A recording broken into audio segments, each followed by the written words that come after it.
talking about the Wonder Woman television show circa 1970s. Yeah, we are. Yes. George. Huh?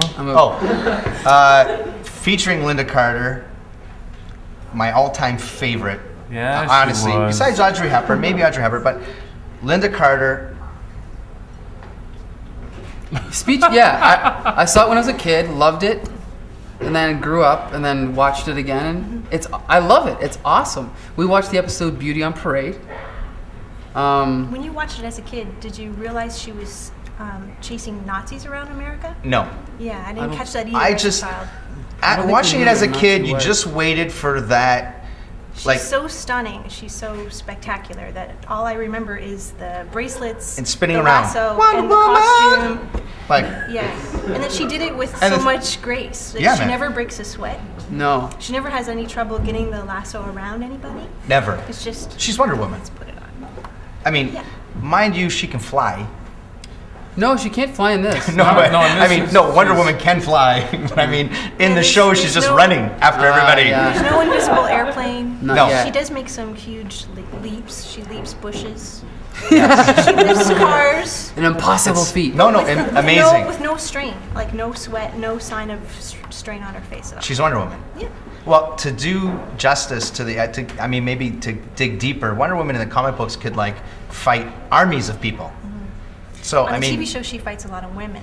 Yeah, and on the TV show, she's only fighting maybe 2 guys at once. Hence, she doesn't have to break a sweat. Really. Let me just set up what this one is about. Okay, we watched. I think it was episode 3 of season 1, Beauty on Parade.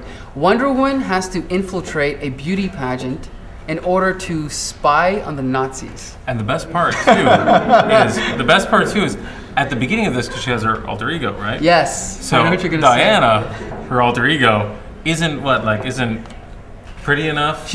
She's not. Well, she wears She's glasses. Too plain. Any girl wears glasses. She works this close to Steve Trevor every day with glasses on, and she offers to be in the beauty pageant, and Steve says, "No dice." No, he says, "Well, Diana, that's nice of you to volunteer, but we need someone who's really gorgeous and looks good in a bathing suit." She's like, "Oh, sorry." So she can't do it. I mean, she did have glasses on. If she took the glasses off, maybe she'd have a better chance. And a very for all you young girls who have to wear glasses at home. A naval uniform, there's a hat involved. Yes. And a tightly not appealing collar. whatsoever. Yeah. I want to point out one other scene really quick before we get to Julie. There's another scene where Wonder Woman lifts up a car and moves it off of a hill, and Steve Trevor is watching her, smiles and says, "Can you cook?" But I find that appalling. I'd like to know, Julie, what you thought of the show overall. I think it's really campy. I didn't notice the whole Nazi thing because it is in America, and the Nazis look a lot like Americans. And it's supposed to be in the 40s, but everybody's got 70s haircuts. Oh yeah, it's awesome. I realize now, looking at it, there are period cars and there are some period costumes. Yeah. But the thing that stuck out for me is that she never breaks a sweat. That she looks so serene. When she proceeds to, can I give it away? She wins the beauty contest. Oh, wait a minute. Spoiler alert! Spoiler! And Spoiler! What's nice about it is that she gets the bouquet of roses, and she hands a rose to every one of the contestants. That's just class. Fair play. Just class. Fair play. Bravo, Wonder Woman. But it makes you realize how many times that beauty pageant winners are so involved with themselves that they're crying, holding the flowers, and they're so emotional. She is a stone. What they don't show if you watch the added scenes at the end, she beats the crap out of all those contestants and takes all the flowers back and takes off after. I knew this loser who used to kiss the TV whenever she was on. This guy was an idiot. And he'd be like, oh. Who are you talking about right now? Did you like it? The whole show and the whole premise of the show and the whole thing about the not knowing that Nazis were involved. I didn't know that either. I had no idea, but in getting this DVD collection and the whole thing, and you get to watch the extras, and they talk about the costumes, and they talk about it's really amazing and fun, interesting television, just as television goes. They had Batman, they had all these other shows. I mean, shortly after this, you had Greatest American Hero, or you had Fall Guy. This was one show that was about kind of a Laura Croft sort of tough. Win the day. I mean, there was all sorts of bad implications here and there if you really want to get into it, but it was inspiring to apparently alternative lifestyle men and women to like really, you know. And it was entertaining. Well, it was very entertaining, and it was empowering to a degree. It was. I think. This to me is very entertaining. I've watched like the first 5 episodes now over again. Mm-hmm. That's me. Would you recommend it? Did you do it in bed? Actually, and there's a lot of stuff on YouTube where she spins, right? There's a lot of emphasis on the disguise change.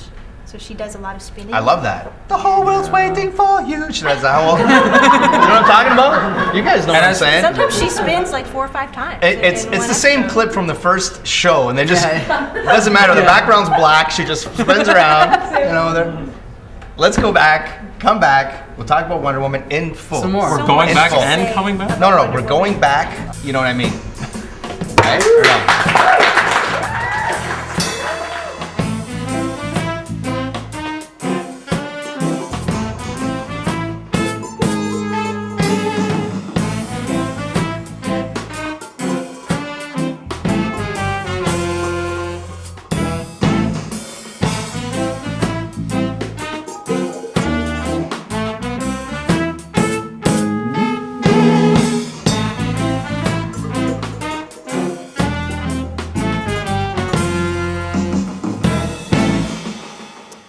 My name's Steve Welch. I'm a regional manager with Indigo Books and Music, and I'm running a region of Kohl's stores in Western Ontario.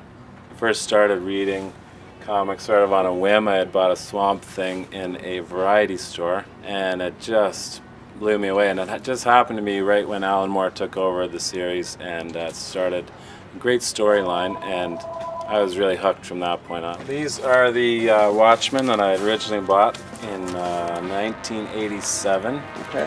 Rereading it now, I really found a lot of politics and stuff in there that I probably didn't get when I first read it when I was 17 years old. So I think one of the cool things with Alan Moore is he takes regular comic book heroes, and which is normally a cheesy concept to begin with, and sort of if you can bypass the sort of cheesiness of it, he turns it into something real and sort of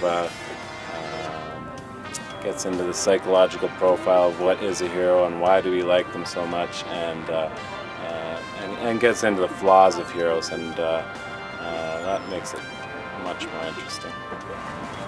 Comic Book Syndicate Assemble.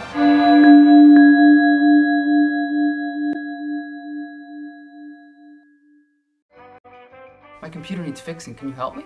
I can't help you with that, but I can teach you to say hello in 17 different languages. There's bonjour, buongiorno, hola, that's Spanish. At Silicon Direct, we specialize in computer repair, special orders, and data recovery. Call us at 519-256-0011 or visit us at www.silicondirect.com. Silicon Direct is a proud sponsor of the Comic Book Syndicate. Silicon Direct, we make IT work. Sub ID, no mascar.